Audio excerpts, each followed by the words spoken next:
Good morning, rock stars, and welcome back to our Aldebaran Quilt Along. I am so excited to be tackling some Y seams together today. Now, thank you for your patience. I know I'm a couple minutes late getting started. I wanted to try a slightly different camera angle and try something, especially for our Instagram folks, trying to get y'all a little bit more at the same angle as my YouTube people. And then YouTube folks, we're going to spend a little bit more time with this camera tilted down today so you can see what I'm doing a little more.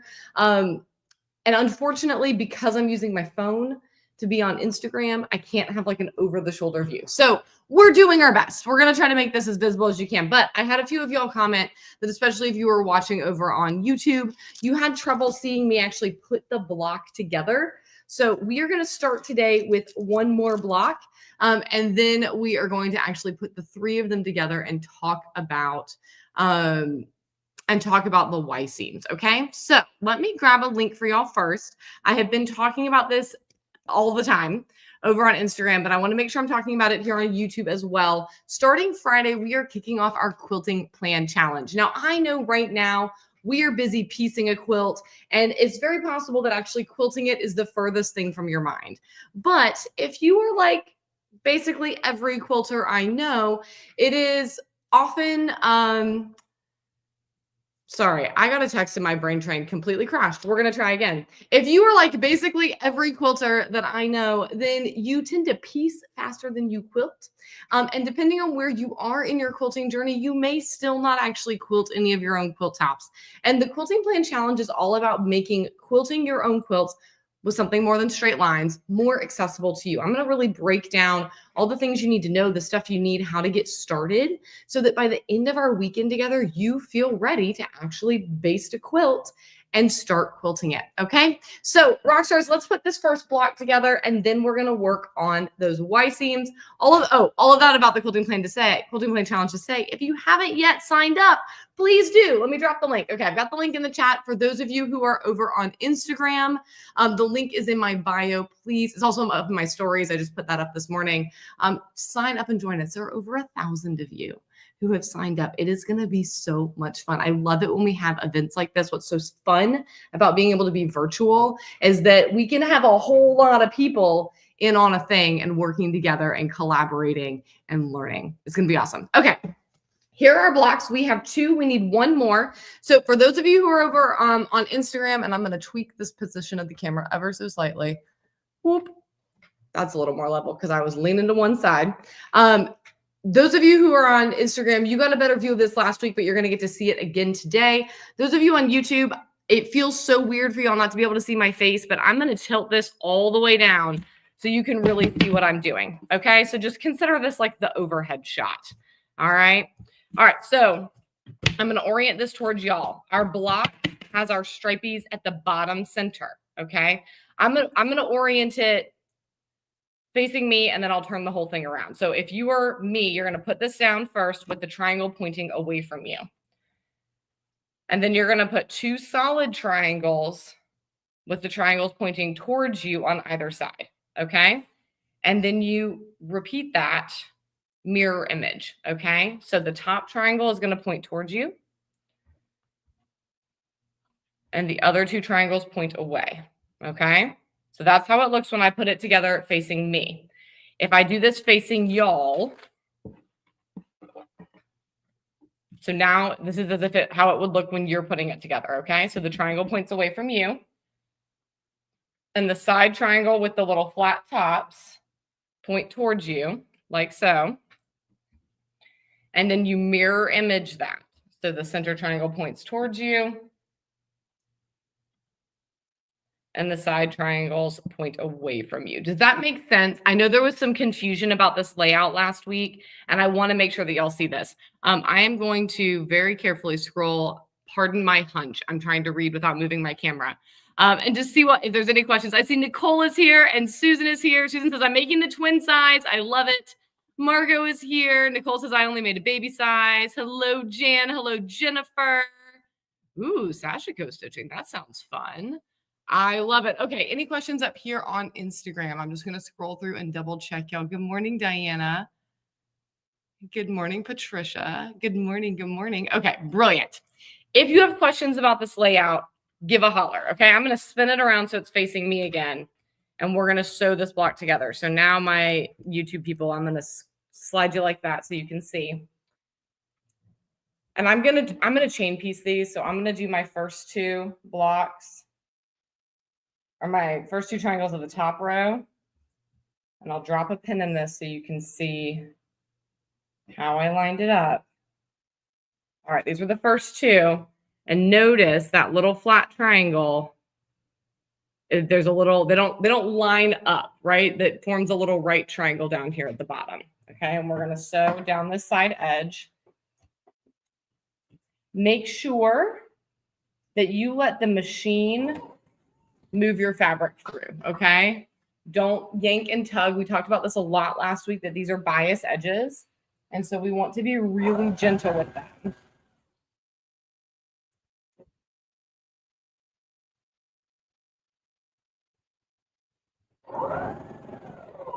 And then I'm going to go ahead and do the bottom first two as well. So same thing, I'm lining that up where the flat edge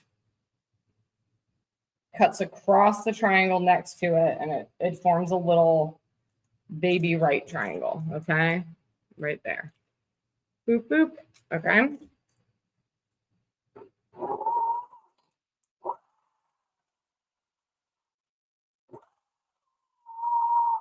And then because I'm chain piecing these, I can then just grab the one from the back.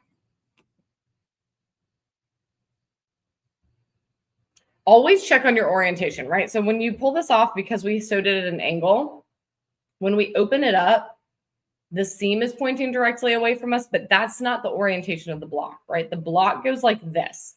So turn and make sure that that flat bottom of the triangle is square to you, and it'll make it easier to then take your third triangle and line it up, all right? I am going to just gently finger press this little seam right here. I will press it for real in a second. So I went ahead and pressed my top row to the right. Remember, we want to press these in opposite directions. I'm going to do my top row to the right, which means I'll do my bottom row to the left in a minute.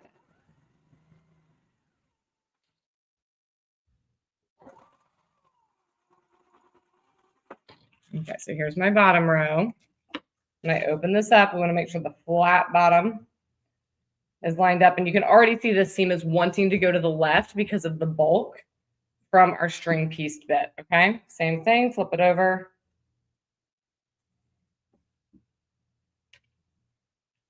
Triangles are funky because you're making a straight row, but they piece at angles to each other. Okay, same thing. Feed this under here.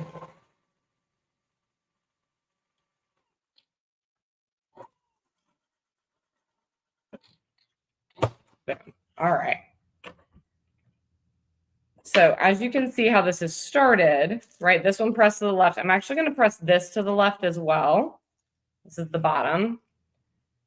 And then these are going to go to the right. So when I press these with the iron, you see how the seams are going to go in a circle, right? They're going around one another. That's going to make this middle part less bulky and help things kind of nest up. So I'm going to jump to the iron. I'll be back in two shapes. And then we'll sew across the middle of this block and be able to do our Y seams.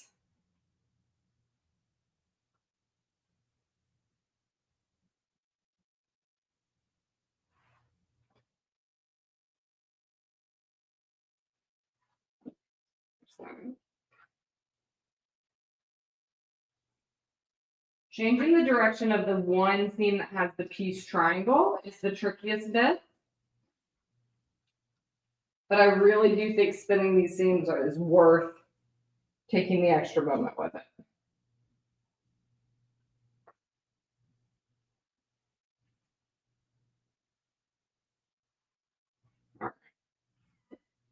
So from the front, my block looks like this right here. I'll turn it around towards y'all. Okay. Looks like that. And then on the back, just like I was describing, you can see how these seams, they spin all the way around. So when I go to line these babies up, Do you see how the bulk is going in opposite directions? So the bulk of this one is going to this side and the bulk of that one is going to that side. And that's going to make this a lot thinner here in the middle. So I want to very carefully line up the points of those triangles and drop a pin in it. And if you're particularly nervous, here, I'll show you this. If you're really nervous about those points and getting them like exactly right, you can line these up and watch this. I'm going to put this under my machine and I'm just going to sew the like center inch of this block. Okay. And then I can open it up and see that my points look beautiful. Okay. So see that? So I essentially just basted the center of this block. So if you're really nervous about things are going to shift as you're sewing and you want to make sure that that center point is all lined up, then I would recommend doing that quick little basting stitch. Alice asked a great question. Could you press all the seams open? Let me look at it for a second and see how I feel about that. So in theory, yes, you could. Here are my concerns about pressing it open. Here, I'll flip this up so y'all can see my face. Hi. Here are my concerns about pressing it open. Okay. One, I don't particularly like pressing seams open because I don't like burning my fingers. I have never yet succeeded at pressing them open without burning my fingers. Okay. So that's a personal preference thing. The other personal preference thing is I'm always a little bit concerned about long-term wear and tear when seams are pressed open. Quilts get used heavily enough at my house that even with seams pressed to the side, at some point we're going to see breakdown, but I am concerned that that process would be accelerated if my seams were pressed open, right? Pressing the seams to the side actually helps preserve the seam and protect it. So it gives it a little bit more durability. My third concern, and I've got a whole extra caveat at the end of this, Alice. My third concern is that I actually find it really helpful to be able to nest these seams here in the middle. It reduces bulk. I don't think by pressing them open, you're actually going to get less bulk in the middle because at some point, you're still going to have several layers of fabric on top of each other, right? And like right here, I have 1, 2, 3, 4, 5, 6. And if you were to press them open, I think you would still end up with close to that just because of how they overlap each other at the middle, right? These seams straight up overlap. And so I think you'd run the risk of ending up with a little wrinkly bit there. So, and to Jan's point, I like this nested seam here in the middle, not only because I think it's probably actually the flattest option, but it really helps with lining up the points. Makes it a lot easier. All of that being said, Alice, if you've tried both ways and you found that for you, pressing seams open makes more sense for your brain and you are getting better results that way, then press your seams open. That is one of my favorite things about quilting is I can give you this whole long list of why I do things a certain way and it works for me and it may work for some of you. But if you have tried something else and you're getting better results, then do the thing that's giving you better results. Okay, there's my caveat. Okay, all right, let me turn this because somehow y'all pivoted away from my machine. I'm going to flip y'all back down just a little bit and let's get the rest of this sewn. And once I have basted that center point or dropped a pin in it, whichever way you feel comfortable, you've seen me do both. I'm going to go ahead and pin the rest of these sides. You know, I used to very much not pin. Some of y'all remember this era. It was not that long ago. And more, I find myself pinning. It just doesn't take that much longer, and the result is so much better.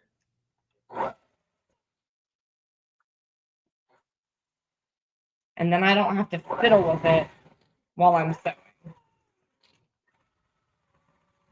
Because the pins keep it lined. Oh dear. There we go. All right. Bada boom. And then you have your gorgeous block. And here, if you want to press this open, this seam would it maybe actually make the most sense to press open because it's going to be difficult to alternate seams across all of your blocks. So if you wanted to press this center seam open, that could make a lot of sense. I will probably just press mine up, to be perfectly honest, push it away from the bulk of the string piecing. Okay. All right. Kate, hello. How are you? All right, let me flip this up.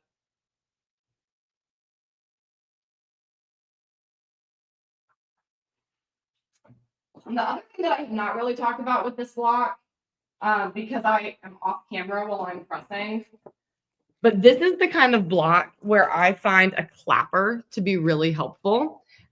Kate, I love that you're like, wait a second, YouTube is too quiet. Facebook is too quiet. Okay, so clapper. This is a beautiful clapper from Modern American Vintage. Chris does incredible work. Bonus points, Chris is also a T1D dad, so we share that. So this is also a magnetic pincushion, also a spool holder. This is a multi-purpose object, right? But look at this gorgeous woodwork. I know, just got to shout out my pal. A clapper is a piece of wood that you use after you have ironed, and it both physically helps flatten the seam because of the weight, but it also, the natural fibers of the wood pull heat back out of your fabric. And so it gives you a crisper finish, okay? So think about, I'm trying to think of like, what's a really good example? This is a very like dramatic example, but think about like a blacksmith that like heats metal up until it's soft and malleable. And then when they're done shaping it, they cool it off really fast so it stays in that shape. And I'm sure there's rules about how fast you actually cool it so things don't crack, whatever. Don't come for me. Just give me the analogy. Okay. So the same idea here of we want to pull that heat back out quickly, and it's going to give us a crisper, flatter seam. And especially where you've got a lot of bulk like this, that can really make a difference later. Because if this seam is just kind of floating a little bit, then it may not lay down as smoothly when it comes time to assemble everything. Okay. Lisa, how are you? It's good to see you. Okay. So clapper, we are pro clapper. Now, Y seams. Here's the thing about Y seams. All right. They are 3 seams coming together, and everyone gets nervous about them because you have to like stop partway through and switch to another seam. But here's the thing. It's all about seam allowances, okay? Think about your seam allowance is that invisible 1/4 inch line where things come together. And when we're working with squares, they intersect at right angles like this, right? And so we can sew all the way down this one and then sew all the way across this one, and nothing funky is going to happen. But in a Y seam, they're coming together in 3 spots. So you have to think about how you come into this point. Okay. Margot, Modern American Vintage. Here, I'll write it down in the chat on YouTube.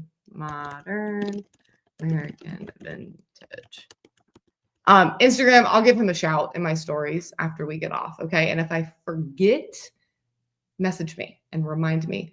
Lisa, you're needing some community. I was thinking about you this week because I put together a slide deck, which is a whole long story.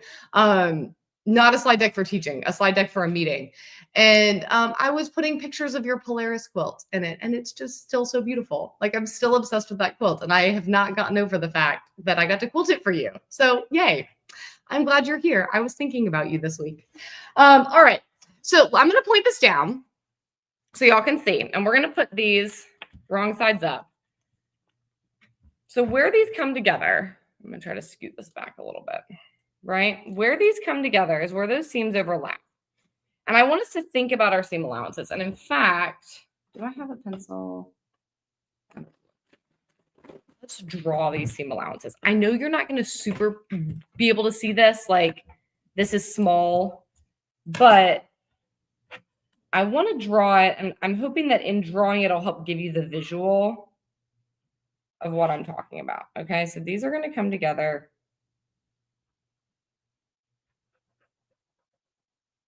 Listen, very important note. You do not need to draw all of your seam allowances for this to be successful. I'm just trying to help you see what we usually imagine, right? We're very used to our right angle seam allowances, and we just kind of imagine them without thinking about it.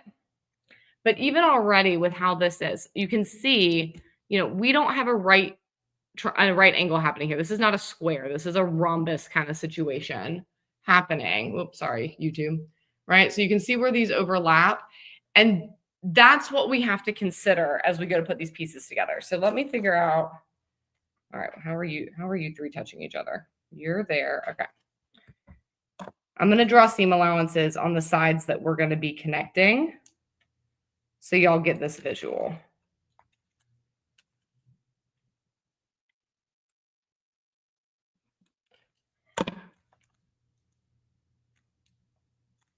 Apparently I can quilt and draw line or quilt and talk, but I struggle to draw lines and talk.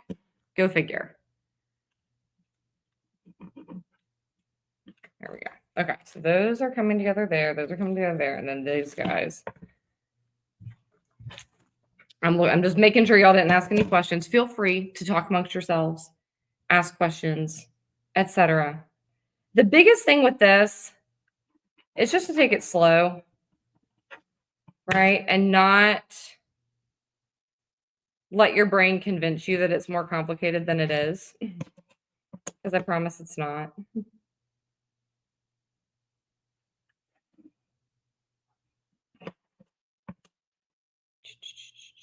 Come on. Okay.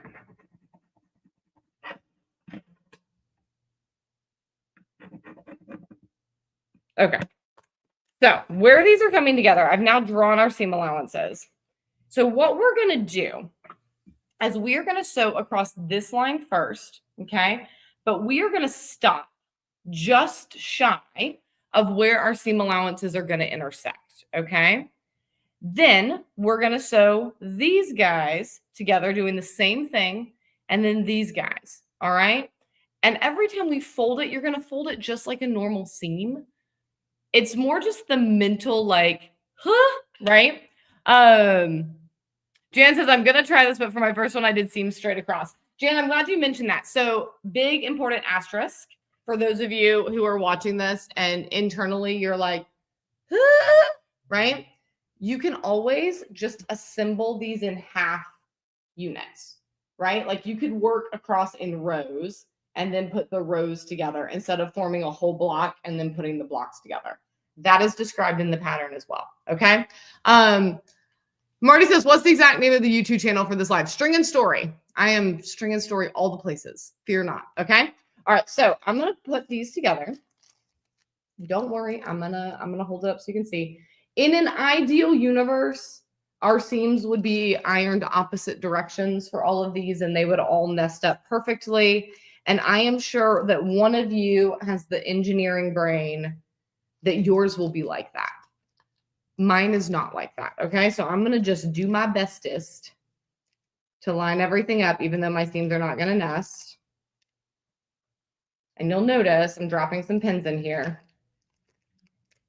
That was a very jinkety pen. All right, and my only job right now is to sew from this seam allowance intersection to this one over here. This one's imagined because I didn't draw that side, okay? And the biggest thing is I'm not sewing all the way off the end, okay? Kate, I didn't do halvesies because I wanted to teach everyone Y seams and because hexagon blocks are cuter, obviously. Don't worry. Kate's used to me giving her a hard time. But here's the other thing. And Kate, you reminded me of this too, because Kate loves English paper piecing. And if you have done English paper piecing, this is just like when you're sewing hexies together for English paper piecing, except when you are doing this, when you're doing it with papers, you have already folded the seam allowance around. So you're just sewing right on that little line, right? We just have to visually give ourselves the line this time. I was like, why is this looking like this? Because I'm about to sew the wrong side. Okay. We just have to visually give ourselves the line this time because we don't have these folded around the template. Okay. So I'm going to start sewing just inside that intersection point.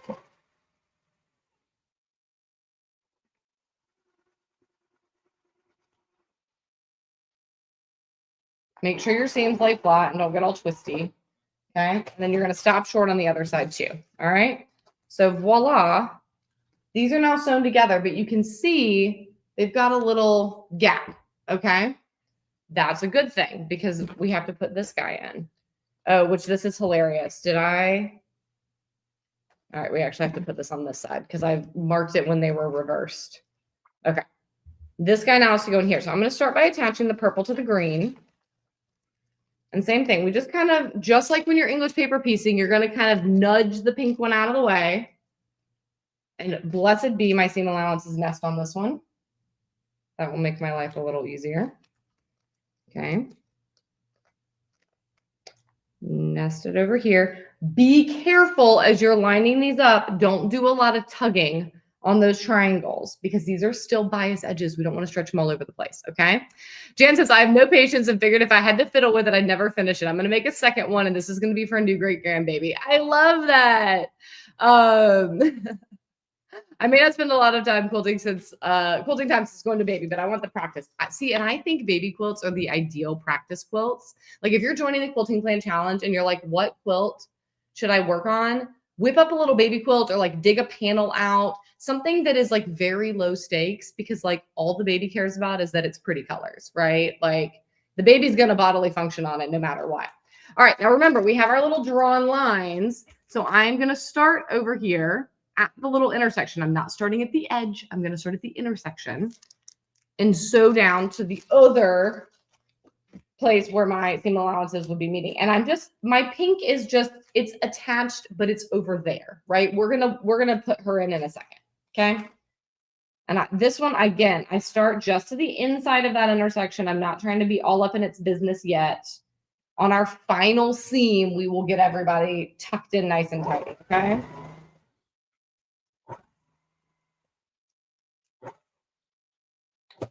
I don't want to sew off the end. Now, what happens if like right here, I was sewing and I very nearly sewed off the end? Okay, what do?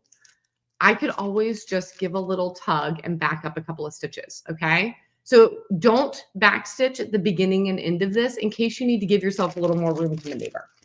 All right, so now we open this up and we have just the seam line. You can see these seams have already kind of, this like seam is already kind of loosey-gooseyed over here. And that's okay because we're gonna snug her up with this next one. So it's just like English paper piecing that we're gonna then fold this away. These guys have nested together and I'm gonna hold them in place with my thumb and we're just tucking the pink in. I'm gonna pin this side because this side is easier because there's no extra things happening. So line this up and drop a pin in and then come over to this side. And can you see how all those little seam allowances, they just tuck in right there together? Boop, right? And just fiddle with them with your fingers for a second until you see them line up like that. So the green is kind of folded off to the side and the pink and purple come right up.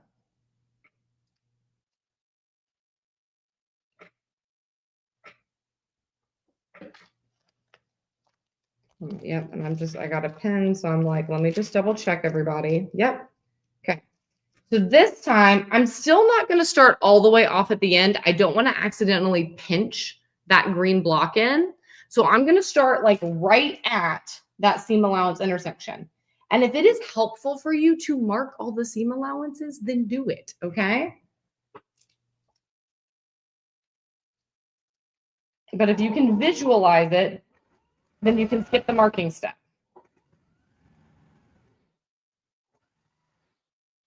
Okay. And then we have our moment of truth. Now, before I unfold this, two disclaimers. One, I haven't done this in quite a minute. So we're going to hope that I lined all my things up correctly. But the more important disclaimer is it's normal to have to fiddle with it for a second. Okay. Just like we fiddled with the center of these blocks because they're bulky, as we unfold this, until we iron it, it's not going to be totally flat. But okay, but you can see it came together beautifully. And we honestly, we know that. Hang on, let me put this down for y'all. We know this came together beautifully because it is sticking straight up. Okay, so we know that everybody sewed together right here, and we can see a very obvious pressing path is going to be just like that. Okay, I'm going to press it, and then we'll flip it over and take a peek at the top together. Okay, give me just a sec.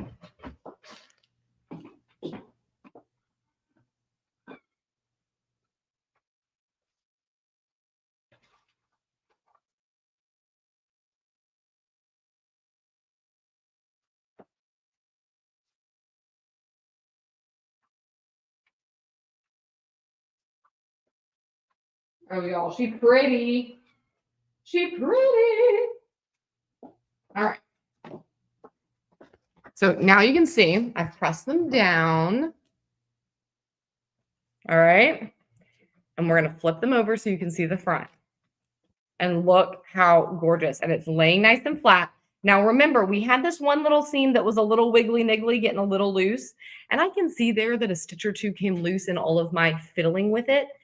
All we got to do to fix that is come right back. And remember how we turned it so that the green was tucked in a minute ago? We're going to do the same thing now. And I'm going to tuck my purple off to the side because here's my two little stitches that came loose. Like you see them right there. There's my couple of little stitches. So I'm just going to go and I'm going to add those couple little stitches back. And this time I will do a little baby back stitch just to secure it. So start right at the intersection.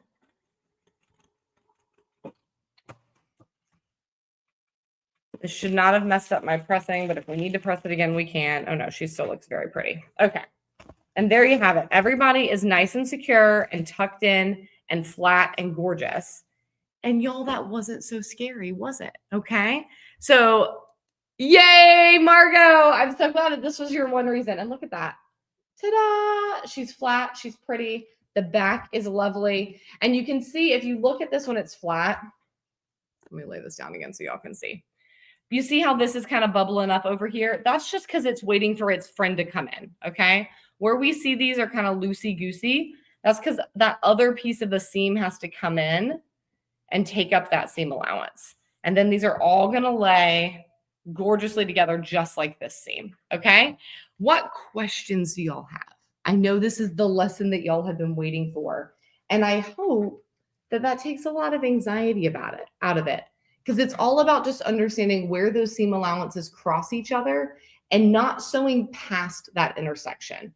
If you sew past that intersection, you don't have enough room to put the third piece of fabric in, and you start to pinch the other bit. So if you end up with a pucker in any of these, it probably just means that you sewed too far. Okay, and so just go back a stitch or two and tuck it in, and don't be afraid of having to go in and add a couple final stitches just to tighten the whole thing up.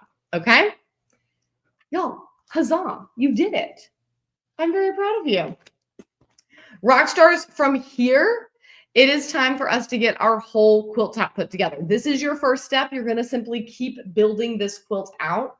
If you have a design wall or design floor or a bed where you can lay the whole thing out and then start fooling with it, I highly recommend that. Your final edges, when you get over to the edge of the quilt and it looks like this, you will piece a complete triangle in, sew to square off your quilt, and then trim off the extra out here. And you want to sew first because that's going to become a bias edge and we don't want our quilt top to get all ruffly and funky, okay? So you'll sew your little victory lap all the way around and then trim off the excess. If you did the Lanterns of Hope quilt along with me was that last year? Oh my gosh, it was. Same concept as those setting triangles, okay? I'm going to peek at our schedule real quick because I want to make sure that I recite dates correctly for y'all because we are very near the end of this quilt along, my dears, which is wild to think about. So today we have put together the first part of our quilt top, and over the next few weeks, y'all are going to continue to assemble these blocks into a completed quilt top. Next week, we will have one more Q&A time. We're going to talk about quilting plans for Aldebaran. These are some fun and funky shapes. So I have drawn some fun and funky quilting plans for y'all that blog will release over the weekend, and then we'll talk about it together on Wednesday. That is a really great supplement. If you are doing the quilting plan challenge and you're doing Aldebaran, make sure you pay attention next week when we have that live. If you're on the fence about doing the quilting plan challenge, this is why you should do the quilting plan challenge, so that you have an idea of how to plan your quilting for this quilt top so that this doesn't become another flimsy in the flimsy graveyard. We want this quilt to get done, right? Then December 1st, so 2 weeks from now, we will have a catch-up week. So I will not be live here. I'm actually going to be doing something very special with Handy Quilter. Stay tuned. And then we will have our virtual quilt show on December 10th. The important part for you to remember is yes, for a live next week, no for a live Q&A the week after that. And then that third week, December 10th, make sure that you have your quilt top done by then. It does not need to be quilted. It just needs to be pieced, and submit for our virtual quilt show so that we can celebrate your incredible work. Okay. And Jan had already asked, can we turn them in not quilted? Yes. For the quilting, for the quilt along show and yell, you only need to have your quilt top done. So get that quilt top done before December 10th so you can send a photo in and I can hoot and holler about how gorgeous your work is. Margo says, I have a feeling it'll take me a long time to do this because I can see my perfectionism trying to take hold, but I will persevere because I am a rock star. And that's what I say when I feel. Margo, let me let you in on a secret. The first time I made this Aldebaran quilt, about every other Y seam was okay. Okay, which meant that every other Y seam was a little bit of a mess. And do you know what I did? I pieced it in as best I could. And then I put that puppy out on the sidewalk and I hit it with a mallet to make it seem flat enough to quilt. It worked. Okay. So Margo, don't worry about them being perfect. Just treat each one as a rep. Okay, right? Like that whole concept of like, you got to do the reps to be good at something. This is something that gets talked about a lot in weightlifting. It gets talked about a lot in business of like, you just got to keep doing it over and over. And even in running, there have been an increasing number of studies done on the best way to become better at running is just to do it, right? Not coaching on form, none of that, just doing it. And your body will figure out like the most efficient way for you to run, right? Think about that the same way with these Y seams. Every intersection on your quilt is a rep. Every time you do one, you're going to learn something. You'll finagle a little something here. You'll finagle a little something there. Some of them will look really good. Some of them will look mediocre. Okay. But by the end of assembling this quilt top, you're going to have what, 50 reps under your belt? That's a big deal. You will be a much more of an expert at assembling a Y seam at the end of this quilt top than you are now. And that is a huge win. That means the next time you see a quilt pattern that you like and you see that it has Y seams, you won't be scared, right? That's what matters more than the perfection, okay? Kate says, quilting, washing, and drying covers a multitude of perceived boo-boos. Amen. Also remember, any little wibble wobbly or bulk or whatever else is going on here is probably going to shrink out. It's probably going to quilt out. Nobody's ever going to notice. So I don't know. There's my word of encouragement to you. Y'all are incredible. Go assemble these fabulous blocks, and I will see you back here next week to talk about quilting plans. Bye for now.